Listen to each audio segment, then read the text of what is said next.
Hello and welcome to another Judge for Yourself. There's been a raging battle between the Education Department and the NGO Equal Education. Again, it has spurred another debate about exactly what government is constitutionally bound to provide our schools. I should tell you, anybody who's viewed our programs will know that we've had many debates about education, and they are absolutely critical to the future of this country. Last year, the group Equal Education took the Basic Education Department to court, forcing it to publish norms and standards for schools by May this year. After several delays, the Bishu High Court then granted the department an extension until September to release the drafts. Norms Equal Education argues it would allow communities to hold education authorities to account if they don't provide a conducive environment for learning.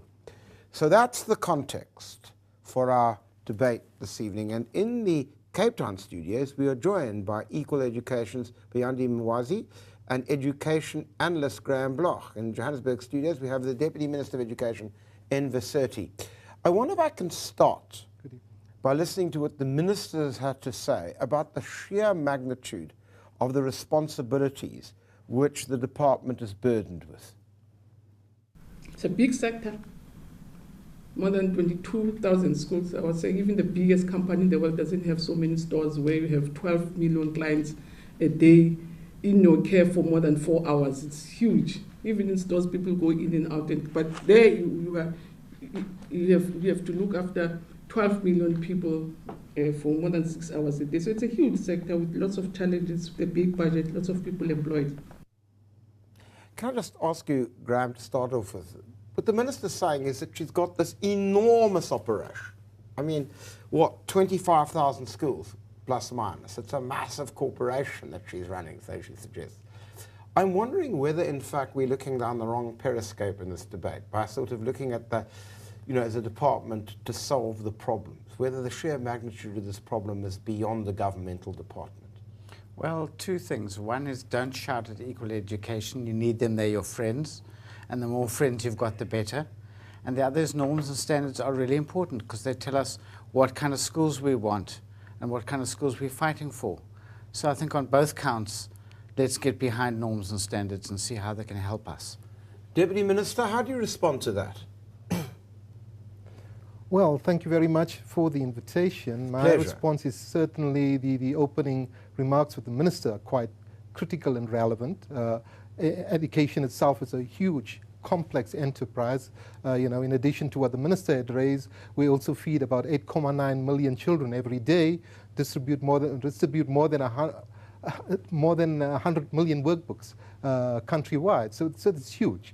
But in relation to norms and standards, I think the argument must be understood in the context of the fact that the Minister has indicated that she's not opposed to norms and standards, but that she certainly is concerned about the fact, and so are the MECs for education of the 9 provinces, that where norms and standards are not flexible, where they are too rigid or absolute, they leave very little room to maneuver, to the extent that they could be an enormous burden and would not allow for the kind of latitude that is critical and necessary in a very complex arena of education. All right, but let me I understand, sorry, Deputy, to interrupt you, but I mean, let's just start with one thing. When I looked at that timeline about these norms and standards, it seemed that we'd go back a year, I mean, maybe more, but I mean, November 2012, there's a 6-month time frame for the Minister to publish norms and standards.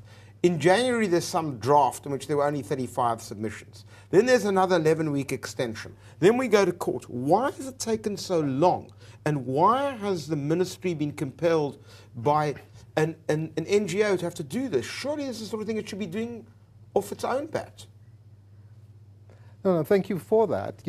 I think one of the things that have to be understood is that the area of norms and standards, particularly with regard to infrastructure, is complex.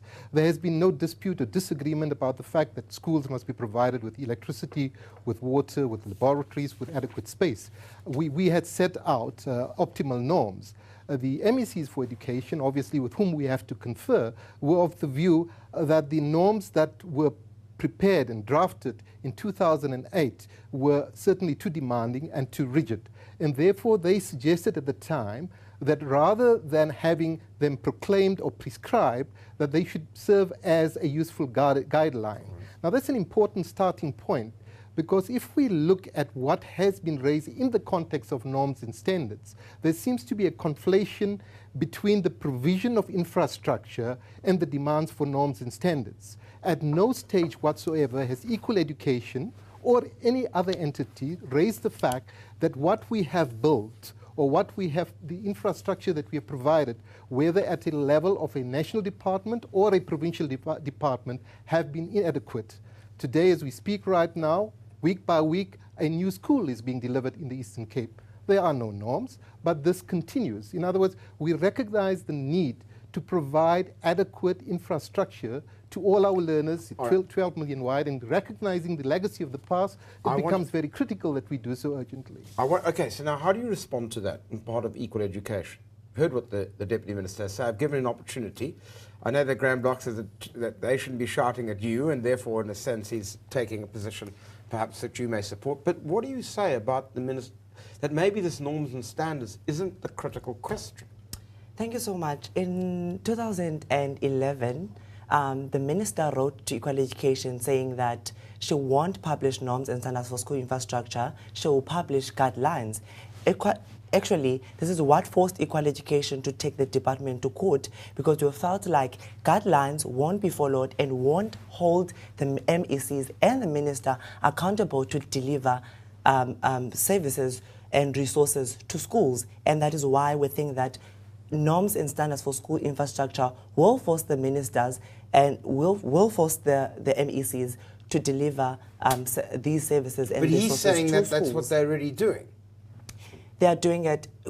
Equal Education appreciates every job that the Department of Education is doing, and recently took a high-profile delegate to see the schools that the department has built to Eastern Cape, but the process has been too slow, and the department was supposed to build more than 100 schools, but they only built 19 schools. I know about that. I want to ask the Deputy Minister about that, but I've got to take a break first, and then we'll come back.